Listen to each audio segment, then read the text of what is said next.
مزگەوتی گەورەی خورماڵ ئەگەر بگەڕێنەوە بۆ مێژووەکەی سەرەتاکەی ئەگەڕێتەوە بۆ فتوحاتی ئیسلامی. فتوحاتی ئیسلامی لە ساڵی 18 هیجریدا لە ژێر فەرمانڕەوایەتی خەلیفەی دووهەمی موسڵمانان عومەری کوڕی خەتاب ڕەزا و ڕەحمەتی خوای گەورەی لەسەر بێت کە فەتحی منتیقەی شارە زوور کراوە. ئەم مزگەوتە لەو کاتەوە بە پێی ئەو ڕیوایەتانەی کە بەدەست ئێمە گەیشتووە دروست کراوە و بەو ڕیوایەتانەی کە گێڕاویانەتەوە عەبدوڵڵای کوڕی ئیمامی عومەر ڕەزا و ڕەحمەتی خوای گەورەی لەسەر بێت ئەو فەرمانی دروستکردنی مزگەوتەکەی داوە، بەڵام خۆی تەشریفی نەهاتووە بۆ ئەم شوێنانە. مامۆستای پیرەمێرد شیعرەکەی تەنها بەم سێ مزگەوت وتووە. دەورەی ئەسحابان سێ مزگەوت کران، یەکێک لە نەگەڵ، دووهەم لە کرمان، سێهەم لە خورماڵ سەرچاوەی کوردان.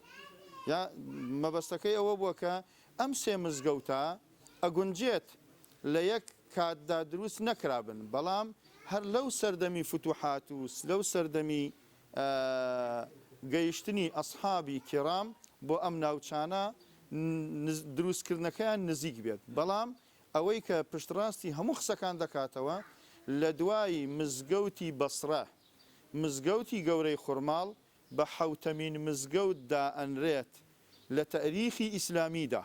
لە دوای مزگەوتی گەورەی خورماڵ مزگەوتی ئەڕەحمان لە دیاربەکر لە کوردستانی باکوور لەوێ دروست کراوەتە مزگەوتی هەشتەمین دەچێت بۆ ئەوێ.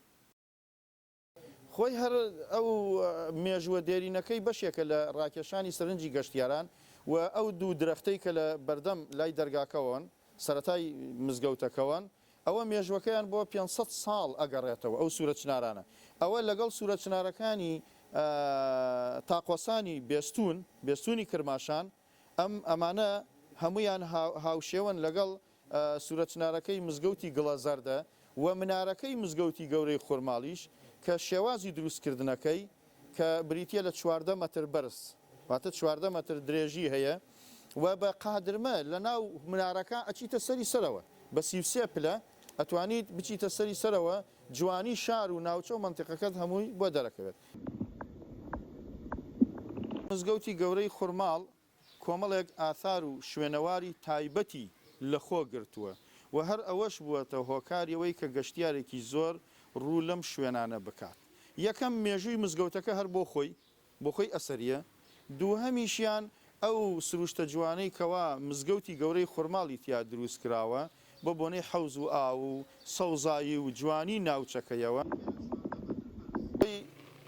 مێژووی مزگەوتەکە لەگەڵ مێژووی منارەکە جیاوازیەکیان هەیە. جیاوازیەکەش بریتە لەوە منارەی مزگەوتەکە لە سەردەمی بابانیەکاندا واتە مێژوەکەی بۆ 500 ساڵ ئەگەڕێتەوە، بەڵام مزگەوتەکە بۆ 1424 ساڵ ئەگەڕێتەوە، واتە مێژوەکەیان جیاوازە. ئەم مزگەوتەش بە هەمان شێوە کە یەکێ بووە لە مزگەوتە سەنتەریەکانی ویلایەتی شارە زوور، بەڵام مع الأسف لە بەهۆی زەلزەلەوە لەم بوومەلەرزەوە لەم چەند ساڵانی ڕابردوودا جارێکی تر منارەکە زەرەری پێگەیشتووە، ئێستا مەترسی ڕووخانی جارێکی تر لەسەر هەیە.